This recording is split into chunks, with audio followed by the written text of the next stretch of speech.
Hello everyone, आप देख रहे हैं विद्या एजुकेशन और विद्या एजुकेशन पर मैं गौरव कुमार आप सभी को हिंदी का परिचय कराऊंगा। वैसे आप लोग हिंदी से तो परिचित होंगे, फिर भी आज कुछ ना कुछ आप लोगों को नया देखने को मिलेगा। हिंदी के बारे में बताएंगे। जैसे आप लोग जानते हैं कि हिंदी विश्व की एक प्रमुख भाषा है, यानी कि हिंदी जो है विश्व में यानी कि प्रमुख भाषा है एवं भारत की राज्य भाषा है। ये भारत की जो है हिंदी एक राज्य भाषा है, भारत की राज्य भाषा है, ना कि राष्ट्रभाषा। बहुत से लोग होते हैं जो बोलते हैं कि राष्ट्रभाषा है, राष्ट्रभाषा नहीं है, ये भारत की राज्य भाषा है।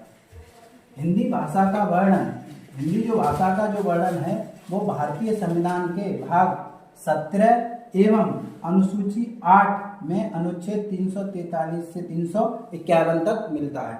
यानी कि हिंदी भाषा का जो वर्णन है वो संविधान के भाग 17 एवं अनुसूची 8 में और अनुच्छेद 343 से 351 तक है।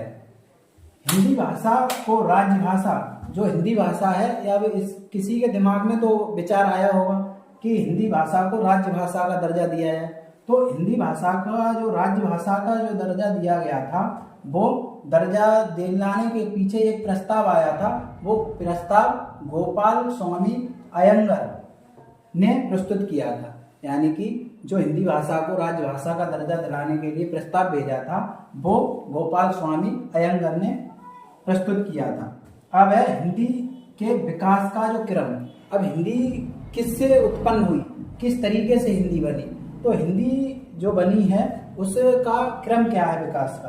तो हिंदी का जो विकास का क्रम है, सबसे पहले संस्कृत आई, संस्कृत के बाद पाली आई, पाली के बाद प्राकृत आई, प्राकृतिक के बाद अपभ्रंश आई, अपभ्रंश के बाद अवहट्ट आई, उसके बाद हिंदी आई।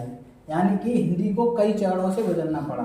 यानी कि संस्कृत, संस्कृत के बाद पाली, पाली के बाद प्राकृतिक, प्राकृतिक के बाद अपभ्रंश, अपभ्रंश के अवहट्ट, अवहट्ट के बाद हिंदी। यानी कि इस तरीके से। अब हिंदी भाषा की लिपि, अब कोई भी भाषा बनती है तो उस भाषा बनने के पीछे एक कारण होता है और उस कारण में अब हर भाषा की एक लिपि होती है। अब हर भाषा की लिपि होती है, उसी प्रकार हिंदी भाषा की एक लिपि है। और हिंदी भाषा की जो लिपि है वो देवनागरी लिपि है।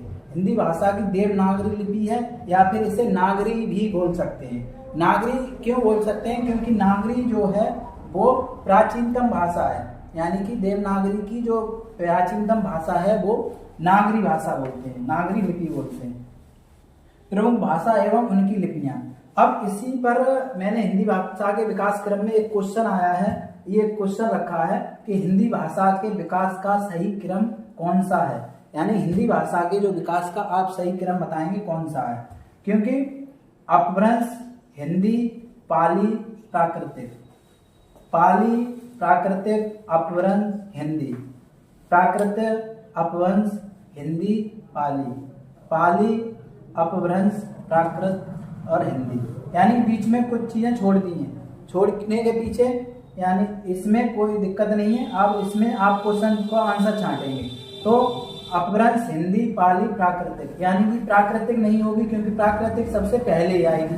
तो प्राकृतिक सबसे पहले आएगी, प्राकृतिक के बाद पाली आनी चाहिए। तो यानी कि पाली है, इसमें प्राकृतिक नहीं है, किसी भी ऑप्शन में नहीं है। तो पाली है, पाली के बाद प्राकृतिक है, प्राकृतिक के बाद फिर अपभ्रंश है, अपभ्रंश के बाद हिंदी है। यानी ये ऑप्शन आपका ठीक है, बाकी के ये गलत है। उसके बाद हम बात कर रहे थे कि प्रमुख भाषा एवं उनकी लिपियां। यानी कि हर भाषा की एक अपनी लिपि होती है, तो इसी तरह हिंदी जो है, हिंदी भाषा की लिपि है वो है देवनागरी लिपि। और उर्दू भाषा है, उर्दू भाषा की भी अपनी एक लिपि है, फारसी लिपि। अंग्रेजी भाषा की भी एक लिपि है, रोमन लिपि। नेपाली भाषा, उसकी भी देवनागरी लिपि है। उसके बाद पंजाबी है, पंजाबी भाषा की एक गुरुमुखी लिपि है। उसके बाद आगे बात कर लें तो हिंदी भाषा की जो लिपियां हैं वो लिपियां किस तरीके से लिखी जाती हैं और किस तरीके से क्या बोलते हैं उन्हें। देखो, देवनागरी लिपि है, देवनागरी लिपि जो बाएं से दाएं ओर लिखी जाती है।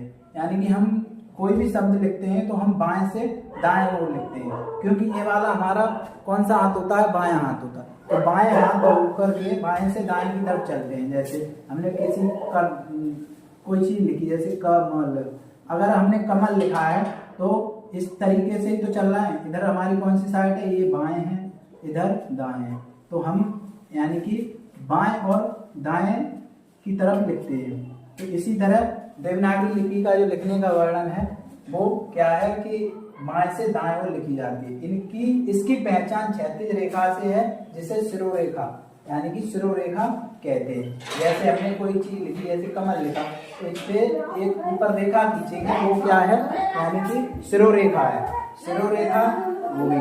उसके बाद देवनागरी लिपि का जो विकास है वो किस तरीके से हुआ, देवनागरी लिपि का विकास। जैसे देवनागरी लिपि का प्रथम बार प्रयोग, जो देवनागरी लिपि का सबसे पहली बार प्रयोग हुआ था वो गुजरात के नरेश जयभट्ट का एक शिलालेख था, उसमें मिलता है। यानी गुजरात के नरेश थे, उनके जयभट्ट के एक शिलालेख में मिलता है। उसके बाद ब्राह्मी लिपि का जो वर्णन है वो अशोक के शिलालेख में मिलता है। यानी ब्राह्मी लिपि का जो वर्णन है वो अशोक के शिलालेख में मिलता है। उसके बाद देवनागरी लिपि का विकास क्रम। अब देवनागरी लिपि का जिस तरीके से हिंदी लिपि का विकास क्रम था, और उसी प्रकार देवनागरी लिपि का भी विकास क्रम। जैसे ब्राह्मी लिपि, उसके बाद गुप्त लिपि के बाद कुटिल लिपि, उसके बाद नागरी लिपि के बाद देवनागरी लिपि। यानी कि इस तरीके से जो देवनागरी लिपि का जो विकास का क्रम हुआ वो ब्राह्मी लिपि के बाद गुप्त लिपि के बाद कुटिल के बाद नागरी लिपि के बाद देवनागरी लिपि। उसके बाद ब्राह्मी लिपि। अब ब्राह्मी लिपि के बारे में बात कर लें तो ब्राह्मी लिपि क्या है।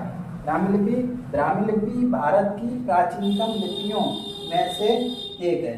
यानी कि जो प्राचीनतम लिपि हमारी उस भारत भाषा के अंदर हैं, तो उनमें ब्राह्मी लिपि जो है प्राचीनतम लिपियों में से एक है। यह बाएं से दाएं, यानी ये भी बाएं से दाएं और लिखी जाती है। यह मात्रात्मक, यानी कि ये मात्रात्मक लिपि है एवं व्यंजनों पर मात्रा लगाकर लिखी जाती है। यानी कि व्यंजनों पर भी मात्रा लगाकर लिखी जाती है।